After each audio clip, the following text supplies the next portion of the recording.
Hello, I'm Bob Lichtman, and I am very privileged to be the Chief Jewish Learning Officer at your federation, the Jewish Federation of Greater Metro West New Jersey. I'd love to begin by saying that this week Jews all over the world are going to be reading from Parashat Emor, but that's not the case. In Israel, they're a week ahead of us. What I can talk about is something that Jews this week are celebrating all over the world.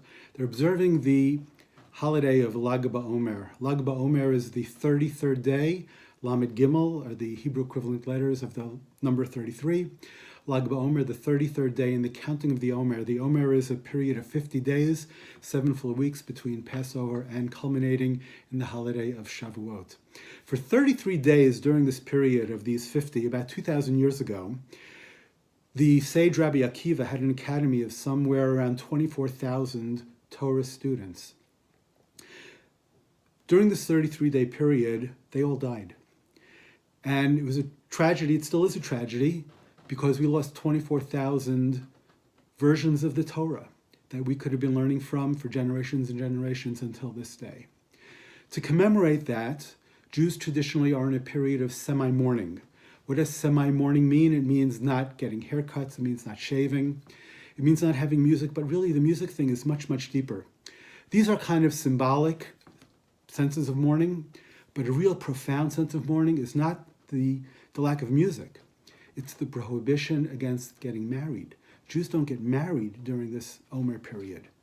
What a statement about connecting with that tragedy, that we're putting off our highest joy of getting married, starting a family for these 33 days.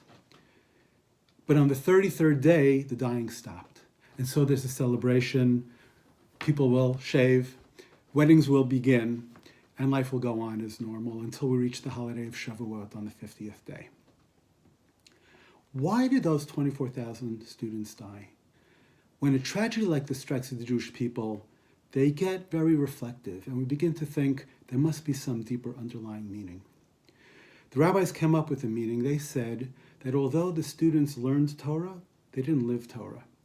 They didn't treat each other with respect.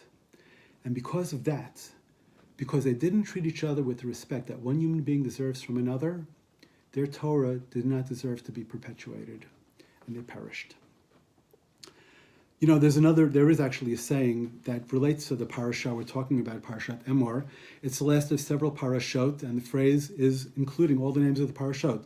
Acharei Mot was 2 weeks ago, Kedoshim was last week, and this week is Emor. Acharei Mot, Kedoshim, Emor.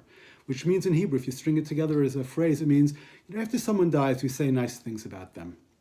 Or maybe it means after someone dies, we should say nice things about them. Either way, the point here is about not what to say about someone after they die. It's about to say about someone while they're alive. And say about someone to someone while they're alive, with the respect that they deserve. This is a challenge that we have in our community. This is a challenge that our federation has, and many communal organizations have, by bringing people together, different people all around the same table, treating everybody with the respect that they deserve. So the blessing of Lag BaOmer is upon us, and we are looking forward to not only learning our Torah, but living by it. Not only this Lag BaOmer, not only through Shavuot, but for the weeks and years to come. Shabbat Shalom.